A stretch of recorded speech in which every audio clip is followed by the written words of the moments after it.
ಅದು ಬಹಳ ಕಡೆ ಆಗುತ್ತೆ. ಹರಿಯಾಣದಲ್ಲಿ ಜಾಟ್ ಬಾಹುಳ್ಯ ಕ್ಷೇತ್ರದಲ್ಲಿ ಬಿಜೆಪಿ ಗೆಲ್ತಾ ಇತ್ತು, ನಾನ್ ಜಾಟ್ ವೋಟ್ ಕನ್ಸಾಲ್ಟೇಷನ್ ಆಗುತ್ತೆ. ಸೊ ಈ ಕರ್ನಾಟಕ ಅರ್ಥ ಏನು ಅಂದ್ರೆ, ನರೇಂದ್ರ ಮೋದಿ ನಿತೀಶ್ ಕುಮಾರ್ ಪಿಚ್ ಮಾಡಿದ ಜಂಗಲ್ ರಾಜ್ನ ನರೇಶನ್ ಪೆನೆಟ್ರೇಟ್ ಆಗಿದೆ. ತೇಜಸ್ವಿ ಯಾದವ್ ಇನ್ನೇನು ಅಧಿಕಾರಕ್ಕೆ ಬಂದೇ ಬರ್ತಾರೆ ಅಂತಕ್ಕಂಥದ್ದೇನಿತ್ತು. ಎಸ್ ಆ ಭಯದಿಂದಾಗಿ ಯಾದವರನ್ನ ಹೊರತುಪಡಿಸಿ ಉಳಿದ ಮತಗಳು ಒಂದಾಗಿ NDA ಕಡೆ ಬಂದಿದ್ದಾವೆ ಅಂತ ಅರ್ಥ. ಆ ಕನ್ಸಾಲ್ಟೇಷನ್ ಮತ್ತು 10,000 ಏನು ಹಾಕಿದ್ರು, ಅದು NDAಗೆ ಒಂದು ದೊಡ್ಡ ಲೀಪ್ ಜಂಪ್ ಅನ್ನ ಕೊಟ್ಟಿದೆ ಅನ್ನೋದು ನಂಬರ್ಸ್ಗಳನ್ನ ನೋಡಿದಾಗ ಸ್ಪಷ್ಟ ಆಗ್ತಾ ಇದೆ. 150 NDA, 74 Mahagathbandhan, magic number 122. Mahagathbandhan 74 ಮಾತ್ರ. ಕಳೆದ ಬಾರಿ ಬರೀ RJD 74 ಕ್ಷೇತ್ರಗಳಲ್ಲಿ ಗೆದ್ದುಕೊಂಡಿತ್ತು 2020. ನಿತೀಶ್ ಕುಮಾರ್ 43ರಲ್ಲಿದ್ದರು, ಇವತ್ತು 63 ಮುನ್ನಡೆ, ಅಂದರೆ +20 ಕಾಣ್ತಿದ್ದಾರೆ. RJD ಕಳೆದ ಬಾರಿ 74ರಲ್ಲಿತ್ತು, ಈ ಬಾರಿ 48 ಮುನ್ನಡೆ ಕಾಯ್ದುಕೊಂಡಿದೆ. ಬಿಜೆಪಿ 65ರಲ್ಲಿ ಮುನ್ನಡೆ ಕಾಯ್ದುಕೊಂಡಿದೆ, ಆದರೆ ಕಳೆದ ಬಾರಿ 70+ ಇತ್ತು ಬಿಜೆಪಿನೂ ಕೂಡ 70+. ಅಂದ್ರೆ ಈ ಚುನಾವಣೆಯಲ್ಲಿ ಸದ್ಯದ ಮಟ್ಟಿಗೆ ನೀವು ನೋಡೋದಾದ್ರೆ ಯಾವುದಾದ್ರೂ ಒಂದು ಪಕ್ಷ ಪಾಸಿಟಿವ್ ವೋಟನ್ನು ತೆಗೆದುಕೊಂಡಿದೆ ಅಂತಂದ್ರೆ ಅದು JDU ಮಾತ್ರ. ಎಕ್ಸಾಕ್ಟ್ಲಿ, JDU ಮಾತ್ರ ಪಾಸಿಟಿವ್. ಇದು 2 ತಿಂಗಳಲ್ಲಾದಂತಹ ಬದಲಾವಣೆ. 2 ತಿಂಗಳ ಹಿಂದೆ ಪರಿಸ್ಥಿತಿ ಹಿಂಗಿರಲಿಲ್ಲ. ಒಂದು 10,000, 1,40,00,000 ಮಹಿಳೆಯರ ಅಕೌಂಟ್ಗಳಿಗೆ ಒಂದೊಂದು ಅಕೌಂಟ್ಗೂ 10,000 ದುಡ್ಡು ಹಾಕಿದ್ರು. ಸ್ವ ಉದ್ಯೋಗಕ್ಕೆ ಸಹಾಯದ ಹೆಸರಿನಲ್ಲಿ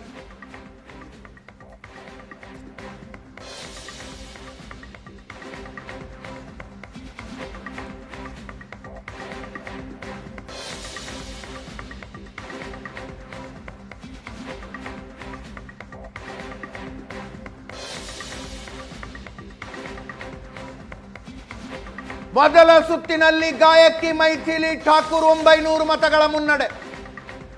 ಅಲಿನಗರ ವಿಧಾನಸಭಾ ಕ್ಷೇತ್ರದಿಂದ ಸ್ಪರ್ಧಿಸ್ತಾ ಇದ್ದಾರೆ 25 ವರ್ಷ ವಯಸ್ಸಿನ ಗಾಯಕಿ ಮೈಥಿಲಿ ಠಾಕೂರ್.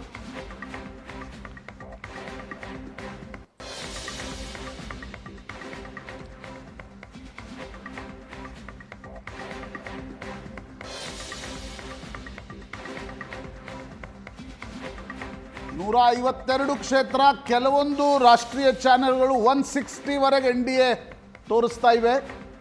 ಯಾಕಂದರೆ ಮುನ್ನಡೆ ಹಿನ್ನಡೆ ಒಂದೊಂದು ಕ್ಷೇತ್ರದಲ್ಲಿ ಈ ನಂಬರ್ಸ್ ಹೆಚ್ಚು ಕಡಿಮೆ ಆಗುತ್ತೆ. ಸುಮಾರು 32 ಕ್ಷೇತ್ರಗಳಲ್ಲಿ ಲೀಡ್ನ ಡಿಫರೆನ್ಸ್ 100 ವೋಟ್ಗಳಿಗಿಂತ ಕಡಿಮೆ ಇದೆ. 100 ವೋಟ್ಗಳಿಗಿಂತ ಕಡಿಮೆ. ಸುಮಾರು 70 ಕ್ಷೇತ್ರಗಳಲ್ಲಿ ಅದು 1000 ವೋಟ್ಗಿಂತ ಕಡಿಮೆ ಇದೆ.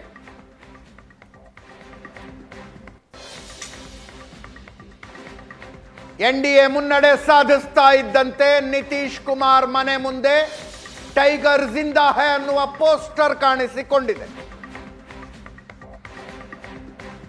ನರೇಶನ್ ಬಿಲ್ಡಿಂಗ್ ನಲ್ಲಿ RJDಗೆ ಹಿನ್ನಡೆಯಾಗಿದ್ದೆಲ್ಲಿ ಅಂತ ವಿಶ್ಲೇಷಣೆ ಮಾಡಿದಾಗ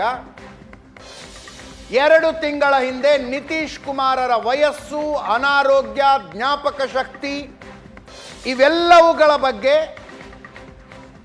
ಟ್ರೋಲ್ ಮಾಡಿ, ಅಪಹಾಸ್ಯ ಮಾಡಿ ಸೋಷಿಯಲ್ ಮೀಡಿಯಾ ಕ್ಯಾಂಪೇನ್ ಮಾಡಲಾಯಿತು.